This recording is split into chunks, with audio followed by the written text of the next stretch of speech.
তুমি ভেবে রেখেছ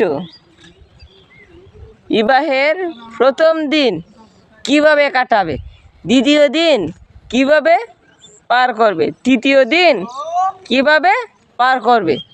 তুমি কি ভেবে রেখেছ কবরের প্রথম দিন কিভাবে পার করবে, কবরের দ্বিতীয় দিন কিভাবে পার করবে, কবরের তৃতীয় দিন কিভাবে পার করবে? সেটা তুমি ভাবো নাই, সেটা ভাবো নাই। তোমার বাবার সেটা আন্দাজ হয় নাই এখনো। কেন হবে? তো দুনিয়ার রং তামাশায় মেতে উঠেছ, কিভাবে সেটা হবে? তুমি কবরের প্রথম দিন যেভাবে কাটবে, তোমাকে সর্বপ্রথম মালাকুল মউত এসে তোমার রুহটা নিয়ে চলে যাবে। তোমার রুহটা নিয়ে প্রথম দিন চলে যাবে। রুহটা নিয়ে চলার পরে তোমাকে কি এখানে লাশটা বসায় রাখবে। তারা চেষ্টা করিবে যত তাড়াতাড়ি সম্ভব সেই লাশটা দাফন করার জন্য।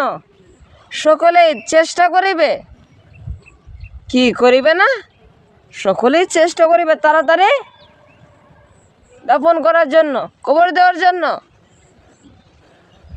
আপনি যাদের জন্য আল্লাহকে ব্যস্ততা দেখিয়েছেন, তারা সকলেই চেষ্টা করবে তাড়াতাড়ি দাফন করে দেওয়ার জন্য।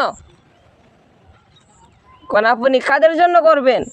প্রথম দিন আপনাকে কবর দেওয়া হবে, দ্বিতীয় দিন আহা ফেরেশতাদের প্রশ্ন উত্তর দিতে পারবেন তো? পারবেন না উত্তর দিতে। কি করে পারবেন? আপনি তো জানেই না আপনার রবকে, আপনি তো জানেনই না আপনার দিন কি, আপনি তো জানেনই না আপনি কোন নবীর উম্মত। সে কীভাবে পারবেন সেগুলো উত্তর দিতে? যেন আমরা চেষ্টা করব সেগুলো খুশি একটু শিকার জন্য ইনশাল্লাহ। বাতাসের কত সুন্দর আবহাওয়া, বাতাসের কত সুন্দর আবহাওয়া, এই যে কত সুন্দর বাতাস, আহা অনেক সুন্দর বাতাস। কিন্তু আমরা কোন জিনিসটা আল্লাহ তাআলাকে অস্বীকার করবেন? কোন জিনিসটা অস্বীকার করবেন বলেন? কত সুন্দর বাতাস, কত সুন্দর আকাশ, কত সুন্দর জমিন, কোন জিনিসটা অস্বীকার করবেন?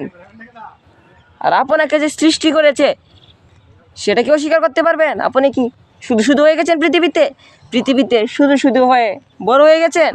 কোন জিনিসটা অস্বীকার করবেন? কোনটা অস্বীকার করার তো পারবেন না। কোন জিনিসটা করবেন সেটা বলেন? গরু বাছুর সব কিছুই আছে, কোন জিনিসটা অস্বীকার করবেন? আপনি কি চাইলে একটা গরু বানাতে পারবেন? তার বিরুদ্ধে তার এখানে রুহ দিতে পারবেন না? সেটা কখনো পারবেন না। কোন জিনিসটা অস্বীকার করবেন বলেন?